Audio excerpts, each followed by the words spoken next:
Bem-vindo ao nosso espaço virtual voltado para a inteligência aplicada à educação e à evolução. Estamos aqui, hoje com a aula de Química. Nós pegamos uma proposta do cálculo estequiométrico, viemos calculando as reações, as substâncias, na formação estequiometricamente. E agora nós vamos entrar em soluções, porque nós vamos falar de título, concentração molar, concentração comum, que são cálculos químicos também, envolve cálculos químicos, misturas de solução, diluição de solução, que é nessa triagem do cálculo estequiométrico. Aí você perguntou, professor, por que nós estudamos as soluções em química? Para que serve isso? Aluno, a cozinha da nossa casa, eu falei isso na primeira aula de Química, é um excelente laboratório de Química. Lá acontecem as grandes reações químicas do nosso dia a dia. As melhores reações químicas, E a pessoa que está cozinhando, seja sua mãe, seu pai, qualquer uma, eu, você, é um químico. Só não somos químicos profissionais. Nós não sabemos que tipo de reações acontecem quando eu cozinho feijão, quando eu faço um bolo, quando eu faço um pudim. Eu faço misturas ali. E algumas dessas misturas são misturas heterogêneas, E algumas dessas misturas são misturas homogêneas. E o que é uma mistura homogênea? É aquela que você não consegue identificar os componentes da mistura. E é sobre essas soluções que nós vamos falar. Existem três tipos de mistura, dois tipos de mistura, heterogênea e homogênea. A heterogênea você pode ter uma dispersão grosseira, que é quando eu misturo areia com água, por exemplo. A areia fica toda depositada no fundo do recipiente. Você pode ter um colóide, que é o caso de uma gelatina, no caso de um gel, que não é nem uma dispersão grosseira, mas também não é uma solução verdadeira. E você tem a solução verdadeira, que é quando você mistura água com sal nas proporções adequadas para não depositar corpo de fundo. Então vamos falar das experiências de cozinha, vai. Você vai fazer um suco, sabe aquele suco de pacotinho que você compra no supermercado? Então, você mistura com a água lá, aquele suco que só colore a água, deixa a água colorida, é coisa linda. Não vou falar marcas aqui, tá? Senão os patrocinadores me boicotam. E aí você vai colocar açúcar. Se você colocar açúcar demais, o que acontece? Até mesmo no café, no chá, parte desse açúcar vai ficar depositado no fundo do recipiente. Aquilo ali chama corpo de fundo. Essa mistura já deixa de ser homogênea. Por quê? Porque você tem açúcar cristalizado no fundo do copo. Agora, se você coloca uma quantidade de açúcar suficiente para não cristalizar no fundo do recipiente, aí você tem uma solução verdadeira. Entendeu, alunos? E é sobre essa solução verdadeira e suas proporções dissolvidas é que nós vamos falar aqui. Então, na cozinha, na área alimentícia, soluções verdadeiras é muito importante para a concepção da química que nós temos, para estudar as reações químicas. Não sei se você sabe, alunos, a grande maioria, eu acredito, eu vou chutar, tá? Uns 90% das reações que acontecem no planeta Terra estão dissolvidas em água, é sobre solução aquosa, a grande maioria. Tá certo? Se você pegar o nosso organismo, 75% é água. Então toda a digestão que acontece, digestão dos alimentos, é um tipo de reação. Todas as reações que acontecem no nosso metabolismo é em solução aquosa. Porque o nosso organismo tem água em todas as partes. Até no cabelo tem uma parte úmida, Então as soluções que acontecem no nosso organismo são as reações que acontecem no nosso organismo são reações aquosas, em soluções aquosas. E é por isso que as soluções são importantes, tá? Então, o que é uma solução verdadeira, professor? É aquela solução que você tem uma mistura homogênea e que não tem corpo de fundo. É uma solução verdadeira. Toda solução, alunos, ela aqui, costumei usar o compasso nas aulas de geometria plana, agora eu vou usar para poder ler lá o negócio, porque com a mão assim é desconfortável. Então vamos com o compasso aqui, tá? Não repara não, não estou dando aula de geometria não. Uma solução é igual soluto mais solvente. Soluto mais solvente. O que é soluto? O que é solvente? Quando eu misturo duas coisas, uma vai dissolver a outra. Uma terá melhor proporção do que a outra. Ela vai prevalecer, uma substância vai prevalecer. Vamos supor que eu pego um balde de areia, tá? E jogo num copo de água. A areia vai dissolver a água. É muita areia para pouca água. Então, há uma predominância da areia. Correto?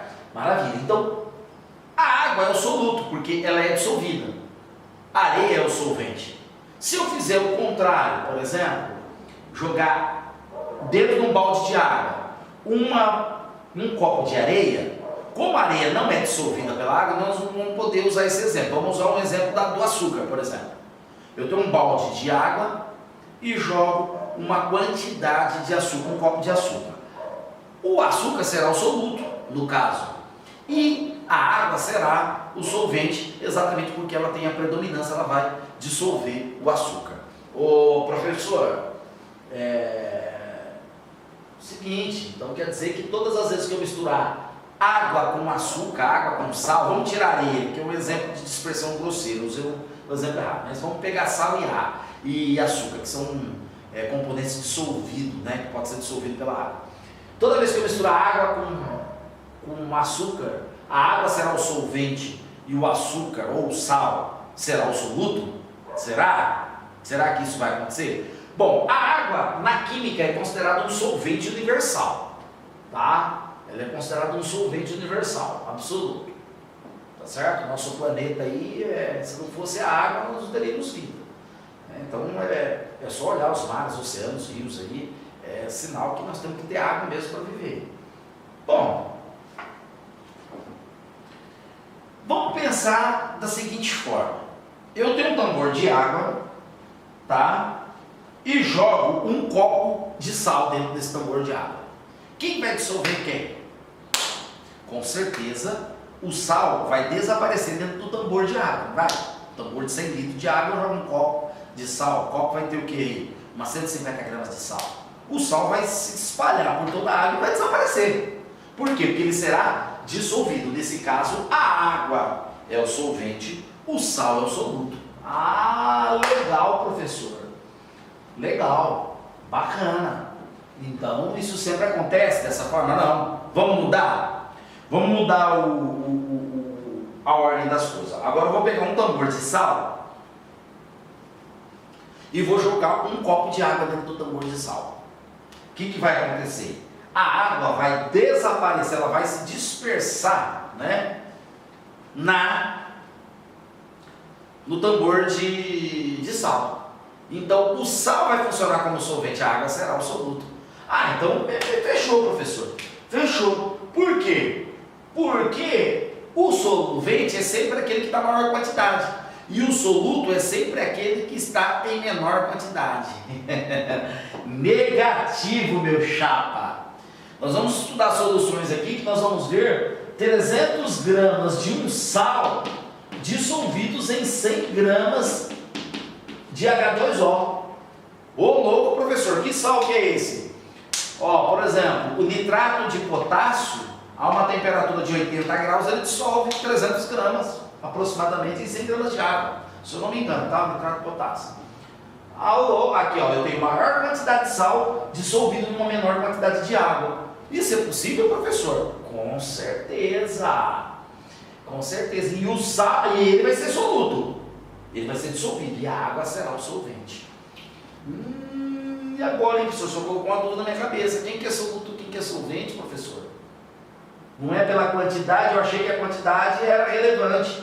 Só que veja bem, tá? Vocês têm que entender que nós temos efeito temperatura para dissolver. É uma coisa que nós vamos falar aqui, ó, de curva de solubilidade. Numa dada temperatura ele dissolve 300 gramas. Numa outra temperatura ele pode dissolver menos, como pode dissolver mais. Depende da temperatura também. Ô professor, existe alguma solução que a temperatura não influencia? Existe, nós vamos falar aqui, tá? Que a temperatura não vai influenciar. Ah, bacana, professor, legal. Então aqui, ó, esse aqui é um exemplo de que quantidade não revela quem é soluto e quem é solvente. Eita! Ô professor, então dá uma explicação aí para nós, né? Ô Luiz Caio, Ferreira. Como que eu posso diferenciar soluto de solvente? Você vai observar o estado de agregação da solução. Quando você mistura duas coisas, um líquido e um sólido, por exemplo, você mistura as duas coisas, correto? Você vai olhar o seguinte, a solução depois da mistura ficou líquida ou sólida? Se ela ficou líquida, o solvente é o elemento líquido, no caso a água no tambor, certo? Se ela ficar sólido como um sal, que eu jogo um tambor de sal, que eu jogo um copo de água, o sal fica úmido, umedecido, né? Aí o solvente é o sal, a água vai entrar como soluto. Então isso depende do estado de agregação, tá certo? Anota aí no vídeo aí, depende do estado da agregação da solução. Se a solução for líquida, o solvente é o elemento líquido. Se a solução for sólida, o solvente é o elemento sólido e o soluto é o elemento líquido, certo? Correto? Maravilha, entendeu o que é uma solução verdadeira? Solução verdadeira é aquela que tem elementos dissolvidos, né? Dentro, que pode ser dissolvido.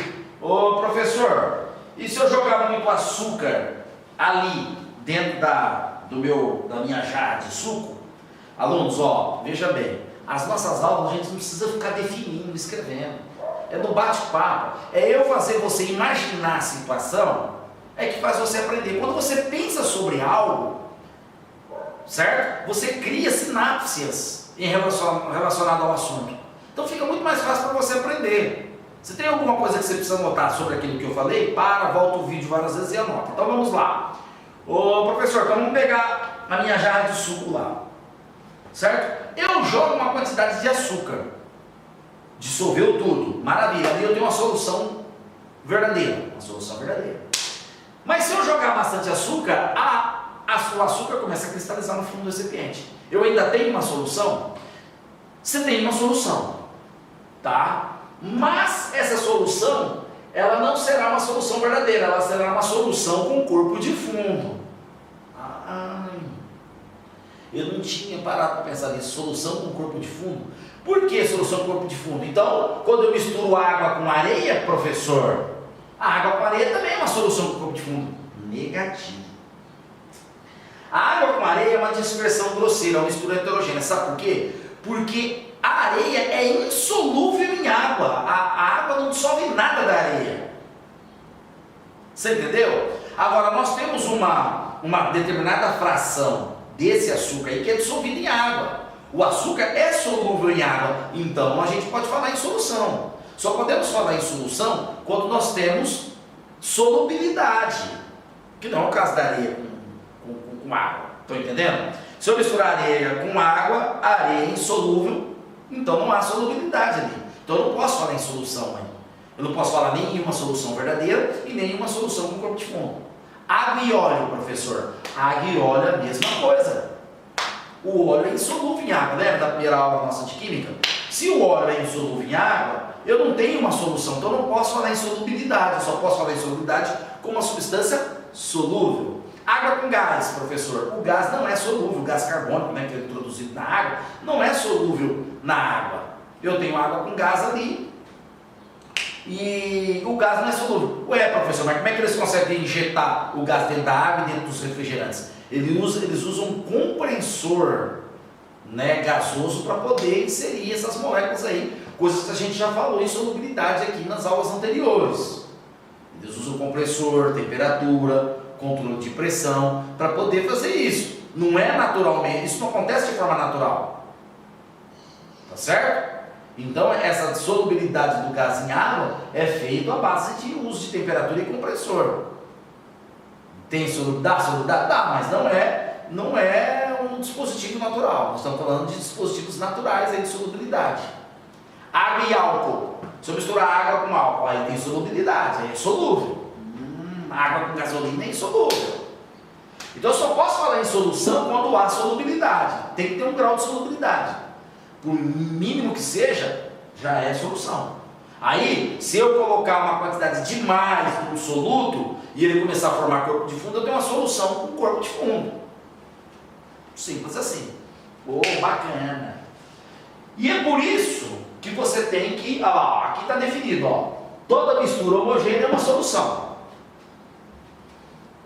Ô professor, mas se eu jogo açúcar demais na água, forma corpo de fundo, eu tenho mistura heterogênea. Sim, mistura heterogênea, mas você pode dizer que você tem uma solução com corpo de fundo, uma solução com corpo de fundo.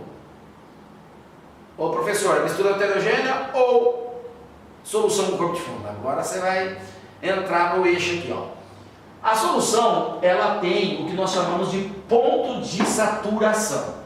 O que é o ponto de saturação?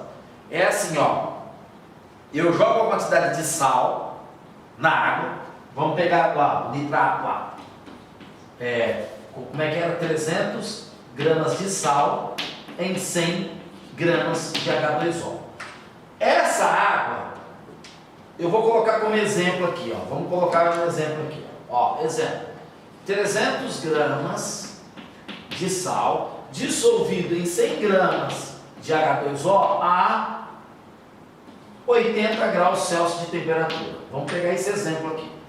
Mas tem que colocar a temperatura, professor? Sim, porque a temperatura influencia muito. Se você pegar, por exemplo, um refrigerante quente, quando você abre, ele solta todo o gás, vai e começa a liberar o gás. A hora que você for tomar meia hora depois, você vai sentir um gosto meio ruim, né? Xoxo aí, sem gás, um refrigerante sem gás. Correto? Ao passo que ele gelado, ele solta menos gás. Então a temperatura é importante para manter os graus de solubilidade. Beleza. Então é assim, uma solução ela pode ser considerada insaturada, saturada e super saturada. Por quê? Porque toda solução tem o que nós chamamos de ponto de saturação. Bacana! O que é o ponto de saturação? O ponto de saturação é a quantidade máxima que um determinado solvente dissolve de um soluto. Então, quando eu pego um sal, eu digo assim, 300 gramas de sal são dissolvidos em 100 gramas de água, o ponto de saturação é 300 gramas. Quer dizer o quê? Que se eu jogo uma quantidade menor que 300 gramas aqui, eu vou ter sempre uma solução insaturada. Por quê? Porque ela não atingiu o ponto de saturação. Legal, bacana. Então quer dizer o seguinte, se eu colocar 200 gramas, eu tenho solução insaturada. É uma solução, uma mistura homogênea, mas insaturada. Se eu colocar 299 gramas, eu tenho uma solução insaturada. Se eu colocar 299,99999 gramas, eu ainda tenho uma solução insaturada. Mistura homogênea, sem corpo de fundo. E quando eu colocar 300 gramas, aí eu atinjo o ponto de saturação. Aí eu tenho uma solução saturada. Legal, bacana. E se eu colocar 301 gramas, professor, eu tenho uma solução super saturada? Não. Se você colocar 301 gramas, o que acontece? A água dissolve 300 gramas, e aí 1 grama fica depositado no fundo do recipiente. Aí você passa a ter uma solução saturada com corpo de fundo, que é uma mistura heterogênea. Professor, complicou agora, hein? Solução saturada com corpo de fundo. Então todas as vezes que eu tiver corpo de fundo, vai ser solução saturada com corpo de fundo. Solução saturada com corpo de fundo. Então é o seguinte, se eu jogar 350 gramas aqui, vai sobrar 50 gramas no fundo do recipiente? Com certeza. 50 gramas dissolve 350 gramas, passou do ponto de saturação. Professor, então me explica aí o seguinte, quando é que vamos ter uma solução super saturada, hein? É por isso que a temperatura é importante. Imagina que esse sal, ao qual eu estou citando, um sal qualquer aí, pode ser o nitrato, sais de nitratos, que são bastante solúveis em água a temperatura ambiente, a maioria das vezes, ele dissolve 300 gramas em 100 gramas de água, mas a uma temperatura de 80. Tá? A uma temperatura de 80. Se eu coloco aqui 350 gramas de sal, 100 gramas de H2O, ele vai dissolver mais, mas a uma temperatura, de 100 graus Celsius, certo? crase, né? Que a temperatura de 80. O nosso português não é genial, não, mas o básico a gente conhece. Então, é o seguinte, a 80 ele dissolve 300, eu aumento a temperatura, ele passa a dissolver 350, ele passa a dissolver 100 gramas a mais, 50 gramas a mais. Pô, legal, bacana, beleza. Então, professor, como é que eu faço para ter supersaturada? Vamos definir cada uma delas primeiro, antes da gente entrar nisso aqui. Primeiro, ó, o que é uma solução insaturada? Nota aí, é toda solução que dissolveu uma quantidade de soluto menor que a indicada do ponto de saturação. No caso aqui, o ponto de saturação é 300. Toda vez que eu jogo uma quantidade menor que 300 gramas, ela vai dissolver tudo. Então é uma solução insaturada. Fechou? Fechou. Solução saturada é aquela que dissolveu a quantidade exata que é indicada pelo ponto de saturação. Então, se ela dissolve somente 300 gramas e eu jogo 300 gramas de soluto, pronto, ela é uma solução saturada. Se eu jogar 310, 10 gramas forma no corpo, com o corpo de fundo, eu tenho uma solução saturada com corpo de fundo. Lembra disso? E a solução supersaturada é aquela que dissolveu uma quantidade maior que é indicada pelo ponto de saturação. Mas, ô professor, o senhor não disse que quando eu jogo uma quantidade maior que é indicada pelo ponto de saturação, sempre não vai formar corpo de fundo? Então não tem como formar uma solução supersaturada. Como é que essa solução aqui vai dissolver uma quantidade maior que é indicada pelo ponto de saturação? Se todas as vezes que eu jogar mais do que 300 gramas de sal na água, ele vai formar corpo de fundo. Não tem como. Tem. Vou mostrar para você como. Ó, o que a gente faz? Ela, a 80 graus Celsius, ela dissolve 300 gramas de sal, não é isso? A 100, ela dissolve 350, não é? Então o que eu faço? Eu boto essa água para esquentar até atingir 100 graus Celsius. E aí o que eu faço? Eu jogo 350 gramas. Quando eu jogo 350 gramas, o que acontece? Ela vai dissolver as 350 gramas a 100 graus, não é? Não é isso? E aí, o que eu faço? Eu vou fazer um resfriamento. Um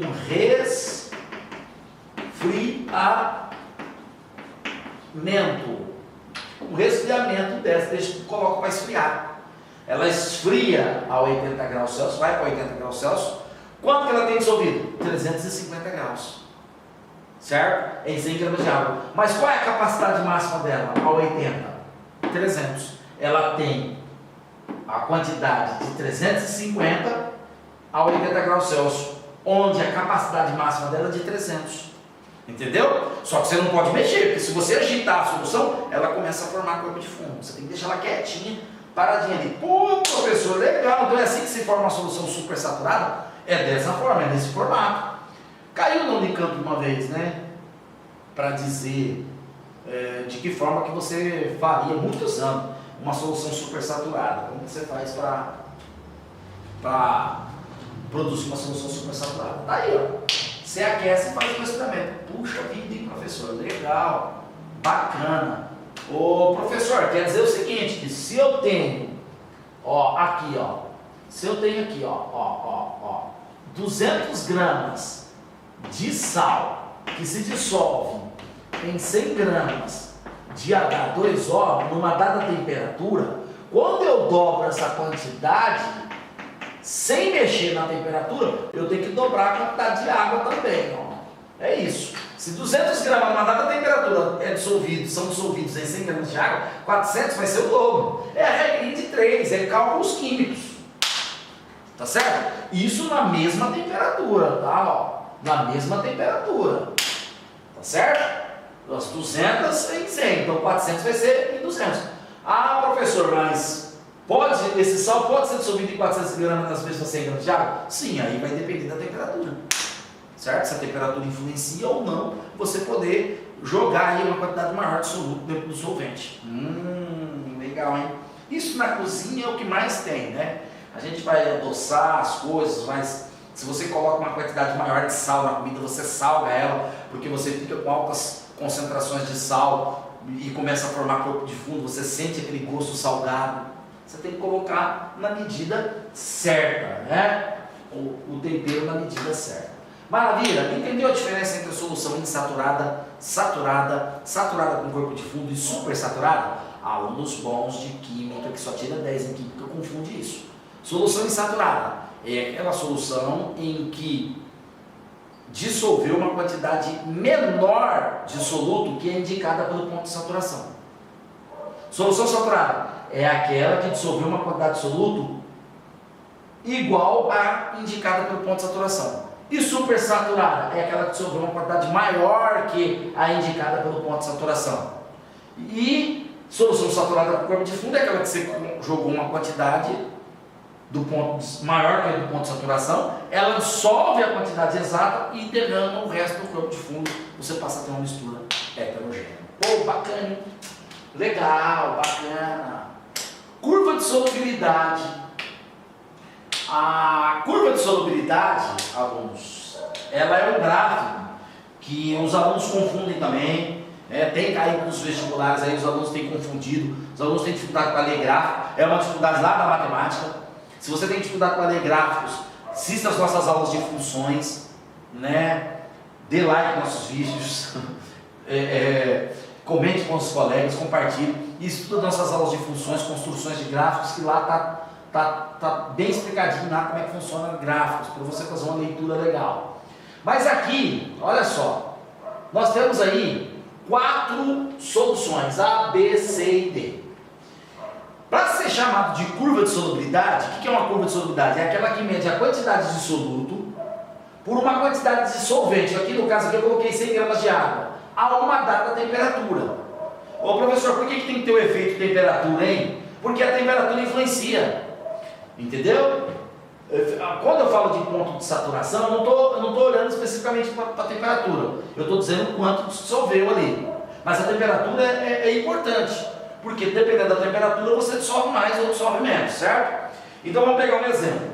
Quando você faz café, você aquece a água, você ferve a água exatamente para ter melhor solubilidade na extração do extrato de café, né? Para o café ficar gostoso. A mesma coisa acontece com o chá. Aí você consegue melhor a extração. Se você fazer café ou chá com água fria, você não vai conseguir dissolver os extratos, né, do chá mate ou do café na água fria, porque a temperatura baixa dissolve menos. Agora, e a água com gás, por exemplo, quanto mais gelada ela tiver, maior a concentração de gás dissolvido dentro dela. Isso acontece com os refrigerantes no geral. Refrigerantes gelados, você bebe água, você toma eles com maior concentração de gases. Pô, professor, que legal, hein? Não sabia dessa. Pois fique sabendo, a temperatura influencia no grau de solubilidade. Então, vamos lá, ó. Vamos lá, aqui. Olhando para cá, eu tenho uma solução A, B, C e D. O que está acontecendo com a solução A, com a solução B? O aumento de temperatura, ó, temperatura 1. Eu tenho uma solubilidade aqui, ó, bem pequena, ó, tá vendo? Na temperatura 2, na temperatura 2 eu já tenho uma quantidade maior de dissolvidos de A e B do que na temperatura 1. Então eu posso dizer que as soluções A e B são soluções em que a temperatura favorece a solubilidade. São conhecidas como soluções endotérmicas. Nossa, professor, tem isso? Endotérmicas. Né? São tipos de soluções em que o aumento de temperatura favorece a solubilidade. Chá e café, por exemplo, né? Chá e café, chamate, a hora que você vai fazer chamate, você esquenta a água. É um exemplo. A solução C é uma solução em que a temperatura não favorece e nem desfavorece, certo? Ela é conhecida como neutro. O sal de cozinha, vou colocar aqui como exemplo, tá? Exemplo, o sal de fechamento da nossa aula, primeiro exercício da FUVEST. O segundo é uma extensão do primeiro, né? Mas com a mesma linha de raciocínio, tá? Então vamos ver como é que funciona. Ó, 160 gramas de solução aquosa saturada a 30 graus Celsius são resfriados a zero. Então eu tenho 160 gramas de solução, presta atenção. Saturada a 30 graus Celsius, são resfriados a zero. Quanto do açúcar se cristaliza? Né? Resfriado a zero, quanto do açúcar se cristaliza? Desculpa. Eu tenho 160 gramas de solução a 30 graus Celsius. Quando eu resfrio ela para zero, quanto que vai cristalizar no fundo do recipiente? Essa é a ideia do exercício. A temperatura a 0 graus Celsius, ele dissolve 100 gramas, dissolve 180 e 30 gramas dissolve 220. Vamos ler de novo, vai. Bom, então o exercício é assim, ó. 160 gramas de solução aquosa, saturada, ele está falando. Quer dizer que está no ponto exato. A 30 graus Celsius são resfriados a 0 grau. Então, eu tenho uma 160 gramas de solução, né, pesado, certinho, a 30 graus Celsius, eu coloco ela para resfriar até 0 graus Celsius. Aí ele pergunta, quanto do açúcar se cristaliza no fundo do recipiente? Quer dizer que a 30 graus Celsius ela dissolve uma quantidade maior, né? Aí eu ponho para resfriar, ela cristaliza no fundo do recipiente. Isso significa que a 0 graus Celsius ela dissolve uma quantidade menor. Está aqui, ó, coeficiente de solubilidade, deu a tabela, ó. A temperatura de 0 graus Celsius ele dissolve 180 em 100 gramas de água. 100 gramas de água dissolve 180. A 30 graus Celsius, a 0, 180. A 30 graus Celsius, 220, ó, 100 gramas dissolve 220. Legal, legal. Então, quanto se cristaliza a 0 graus Celsius? Luiz Caio. Primeiro, alunos, eu preciso saber qual é a quantidade de soluto que eu tenho aqui, ó. Tá? Eu não tenho aqui, eu não sei quanto que eu tenho aqui de soluto, porque são 160 gramas de solução. Aqui está separadinho, ó. 100 gramas de água, perdão, e 180. Então, soluto 180 gramas, solvente 100. A quantidade de solução é 280. Aqui daria 320 gramas de solução, ó, porque 100 do solvente mais 220 do soluto. Agora aqui ele já me deu 260 gramas de solução. Só que ele falou para mim que é saturada. Então eu posso fazer uma regra de 3. 160 gramas. 160 gramas de solução, ó. Solução. Vai ter X gramas de soluto. Realmente. E aí qual é o parâmetro que eu vou usar lá embaixo, professor, para fazer a regra de 3? Ó, qual é a temperatura dessa solução de 160? 30 graus Celsius.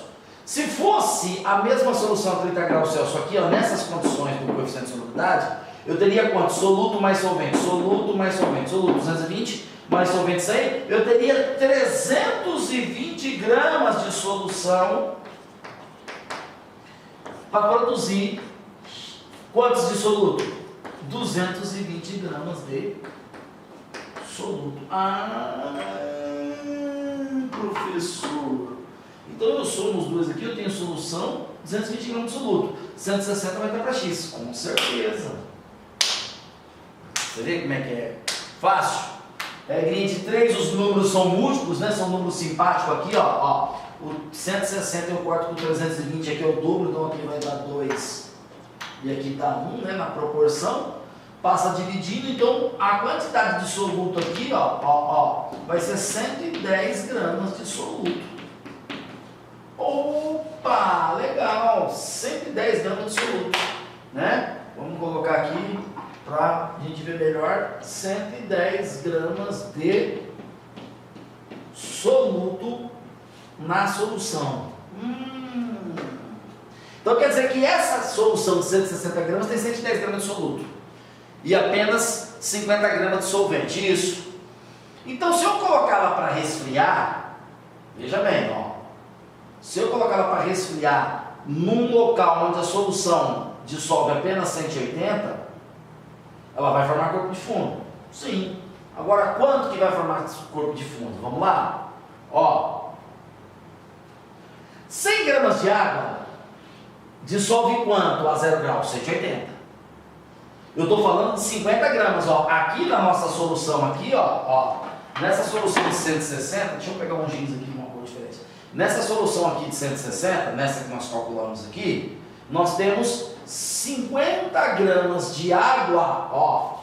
Vamos colocar, eu vou colocar como rascunho aqui, aluno, 50 gramas de H2O dissolvendo 110 gramas. Correto? Isso a 30 graus Celsius. Beleza? Então, 100 dissolve 180, não é? 100 dissolve 180. Tá aqui, ó. 100 gramas de água dissolve 180. 50 gramas de H2O a 0 graus Celsius tem que dissolver 90 gramas a 0 graus Celsius. Conseguiu entender, alunos? Ó, eu tenho 160 gramas de solução, que me dá 50 gramas de solvente mais 110 de soluto. Tá aqui, ó, calculei o soluto, pela regra de 3, tá aqui. A 30 graus Celsius. Certo? Só que o meu coeficiente de solubilidade dá para 100, ó. É o dobro disso aqui. Então, se aqui 100 dissolve 220, a 30 graus Celsius, 50 vai dissolver 110, metade. Metade da água dissolve 110, metade. A 30 graus Celsius. Se aqui, a 0 graus Celsius, 100 dissolve 180, 50 gramas a 0 graus Celsius vai dissolver 90. Quanto que eu tenho dissolvido? De acordo com o cálculo? 110. Então, se eu resfriar isso aqui para 0 graus Celsius, ela vai dissolver só 90. Quanto que vai sobrar no fundo do recipiente? Quanto que vai sobrar no fundo do recipiente? Apenas 20 gramas, vou anotar aqui, né? Resposta, 20 gramas aí serão dissolvidas no fundo do recipiente. Como nós temos pouco espaço aí, né, para o segredo é fazer você pensar, então eu coloquei do lado ali 20 gramas. Então vai cristalizar no fundo do recipiente apenas 20 gramas, né? E somente só 90 serão dissolvidos. Maravilha! Agora eu vou deixar um espaço aqui para a gente poder fazer esse outro exercício. Pô, professor, legal, não é difícil não, né? O senhor explicando, nossa, dura a hora que a gente vai resolver os exercícios. É por isso que tem que estudar, ler bastante. Eu também, quando eu estudava, eu não aprendia só com a explicação do professor. Eu não aprendia só com uma investida. O grande problema da nossa sociedade líquida, né? Uma sociedade imediatista que quer tudo por aqui e agora, é a pressa. Se você tiver pressa, você não vai aprender. Coloca na sua cabeça, aluno, o ano continua tendo 365 dias por ano. Nós continuamos tendo 24 horas por dia, todo dia, e 7 dias na semana. Isso não muda. Tá certo? Você não precisa aprender tudo em um mês. Usa as coisas de acordo com o seu perfil. Ai, aquela pressa de querer, porque eu tenho que correr, eu tenho que chegar lá. Não existe isso. O tempo continua. Nós estamos com a sensação de que o tempo está passando rápido. Mas essa sensação são as nossas distrações. A gente não concentra mais no aqui e agora. Por isso que tem essa sensação, deixar o piloto automático agir na vida aí, a coisa vai, né? Quando vai ver, já está com 60, 70 anos e já não dá mais tempo. Tá certo? Por quê? Agora, a hora que você começar a concentrar, a hora que você começar a colocar força, você vai ver que você vai começar a aprender e não precisa ter pressa. Vamos lá. Então, 2 é a extensão do primeiro, porque nós vamos usar a tabela, né, do primeiro para fazer. Ó, levando em consideração os dados da tabela do exercício anterior, determine a porcentagem de soluto que se forma no fundo do recipiente quando são adicionados 110 gramas do soluto em 50 gramas de água a 0 graus Celsius. Aí é calcular a porcentagem, né? Por isso que eu falo que é a extensão do primeiro, né? Quanto que se formou no fundo do recipiente? 20 gramas de soluto. Tá para quanto? X%. Quantos gramas de soluto eu tinha? 110 gramas de soluto. Tá para quanto? 100%. São cálculos químicos, alunos. Aí, ó. Certo? Olha lá, ó. 11x igual a 200. X é 200 sobre 11. Isso vai ser igual. Vou pegar a máquina. Não estou nem aí. Com a opinião pública. Né? Precisam aprender a raciocinar. Dividido por 11. Olha lá, ó. 18,18% de soluto no fundo do recipiente. Bacana, hein, professor? Ô professor, na aula passada o senhor falou de insaturada, falou umas coisas tão facinhas e de repente o senhor tem que colocar uma coisa complexa, cheia de conta. No vestibular vai aparecer assim.